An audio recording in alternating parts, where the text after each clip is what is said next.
We get blown away every night by how many people jump in and join the conversation. It seems to grow week to week to week. But I was especially blown away last week by how many of you contacted us about one story in particular. Sean Waltz emailed last Tuesday, Dan, I just heard about Joanne Hardesty giving a Lyft driver a hard time. She's an embarrassment to Portland and Portland City Council. Robbie Ago, Commissioner Hardesty is a hypocrite. She wants to defund the police, yet when she wants a Lyft driver to break the rules and he won't, she calls the cops. I hope you actually will ask about it. Pete said, you going to mention Joanne Hardesty's behavior with the Lyft driver?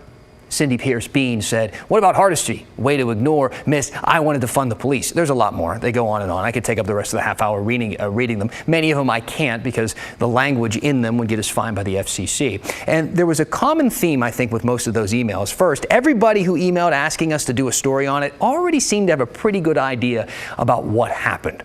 Portland Commissioner Hardesty was at A Casino in Ridgefield. She called a Lyft driver to go home, got upset because the driver had the windows cracked to keep the air flowing. That is a COVID precaution. Hardesty got mad because he wouldn't roll them up, so he ended the ride early at a gas station off the freeway, and she called 911. I'm not getting out of the car in the dark at a filling station. Not happening. All because I asked him to put the window up, but I'm not leaving.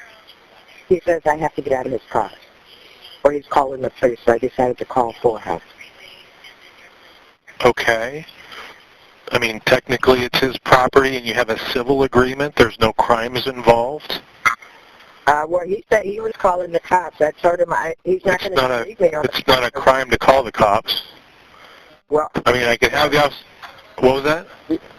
I said, I am not going to allow him to leave me on the side of the road. I paid for a ride, and he canceled it. He says he canceled it. So I'm just going to sit here until he sends me another ride.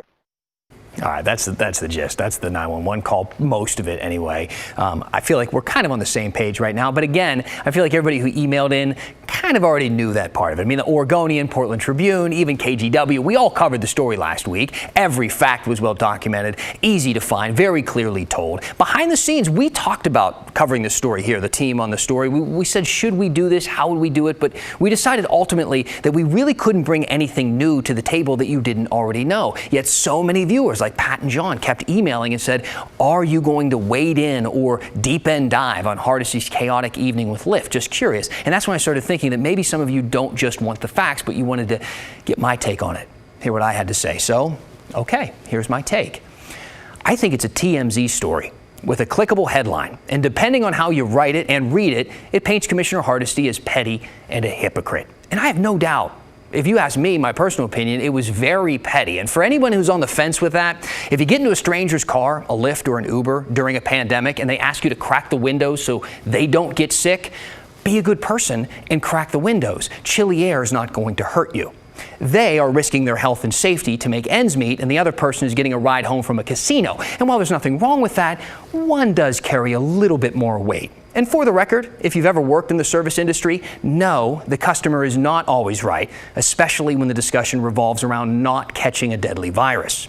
But if you want to call her a hypocrite for calling 911, be careful with that one.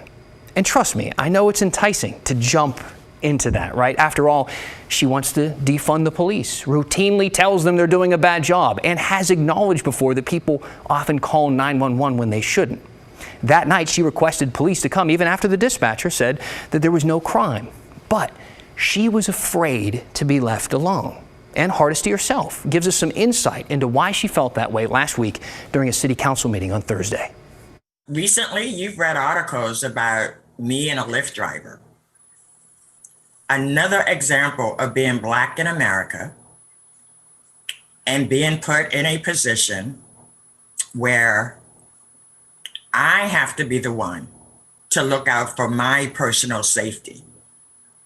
Didn't expect the Lyft driver to do it, certainly didn't expect the police to do it. It was my responsibility to make sure I got home safe, and I did everything I could to get home safe.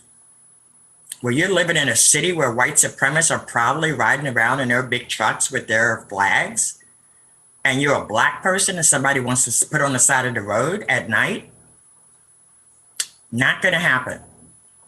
Now, just because I haven't done this story on TV doesn't mean I haven't been paying attention to it or had conversations in my personal life about it. And this is the kind of the part of my thought process where I do lose a few people, because it's tough to put them in compartments here. But I want you to forget about the petty argument that got her in that 911 call situation and simply discuss the reason for the call once the driver pulled over. She was afraid of being left alone. Now, I don't know what it's like to be a woman or a black woman or a black person, but I have read the emails that come in about her to this show, and some of them use disgusting language and leave an impression of real, legitimate hate. And some of those emails actually CC her on them. So I know she sees them. And trust me, you have no idea what it's like to be Joanne Hardesty. And neither do I. She's a divisive figure. She says things that make headlines. She is not a fan of the police. But we live in a country where you can criticize law enforcement and still rely on them. And I disagree with anyone who says otherwise.